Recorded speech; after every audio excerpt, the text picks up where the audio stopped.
the trials that he went to. So we understand that he was commissioned by God. He was hesitant at first, but realized that he had a message from God to deliver to the people.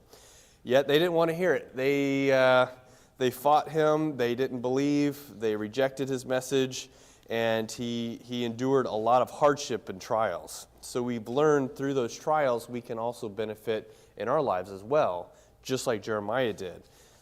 Just like gold is refined through fire, we can be refined through our trials for God. And then we went to, that's when we had our break, I think.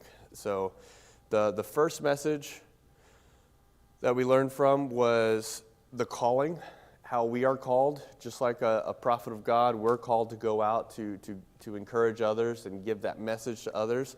The second lesson was the trials and how we can benefit from trials. The third lesson is hope, and that's what we'll learn about today. But I want to recap it with a video about 6 minutes long that summarizes Jeremiah. So let's watch the video. That one's the slide, so.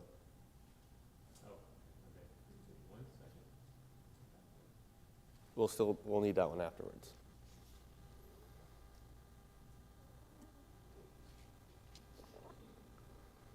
The book of the prophet Jeremiah. Jeremiah was an Israelite priest who lived and worked in Jerusalem during the final decades of the kingdom of southern Judah. He was called as a prophet to warn Israel about the severe consequences of breaking their covenant with God through their idolatry and injustice, and he even predicted that the empire of Babylon would come as God's servant to bring this judgment on Israel by destroying Jerusalem, taking the people into exile. And sadly, his words became reality. Jeremiah lived through the siege and destruction of Jerusalem and witnessed the exile personally.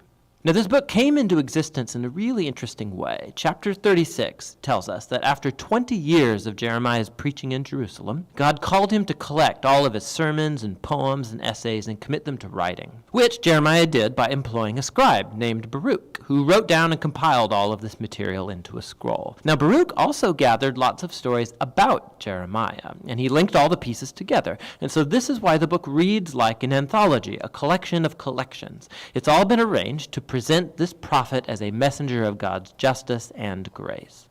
So the book begins with God calling Jeremiah to be a prophet, and he's given a dual vocation. He will be a prophet to Israel, but also to the nations. And his words will both uproot and tear down, but also plant and build up. In other words, he's going to accuse Israel and warn them of God's coming judgment, but he also has a message of hope for the future. Now, this opening perfectly summarizes the first large section, chapters 1 to 24. It's a collection of Jeremiah's writings from before the exile. And the core idea here is that Israel has broken the covenant with God and violated all the terms of the agreement they made that are written in the Torah. And in a number of ways. They've adopted the worship of all kinds of Canaanite gods, building idol shrines all over the land. And Jeremiah develops the metaphor of idolatry as adultery, and uses the language of prostitution, promiscuity, unfaithfulness to describe how Israel has given their allegiance to other gods. Jeremiah also repeatedly accuses Israel's leaders. The priests, the kings, the other prophets have all become corrupt. They've abandoned the Torah and the covenant, which has led to a tragic result: rampant social injustice. The most vulnerable people in Israelite communities, the widows, the orphans, the immigrants, were all being taken advantage of in clear violation of the laws of the Torah, and Israel's leaders didn't even seem to care. So a classic place where all of these ideas come together is in chapter 7. It's called Jeremiah's Temple Sermon. The Israelites are coming to worship their God in the temple as if everything is just fine, but outside the temple they are worshiping other gods, and some were even adopting the horrifying Canaanite practice of child sacrifice. And so Jeremiah makes his very unpopular announcement: the God of Israel is coming in judgment. He's going to destroy his own temple and punish Israel by sending an enemy from the north. This is an army that God would allow to conquer Jerusalem, and as you read on, you discover he's talking about the great empire of Babylon. And so this all leads up to a transition in chapter 25.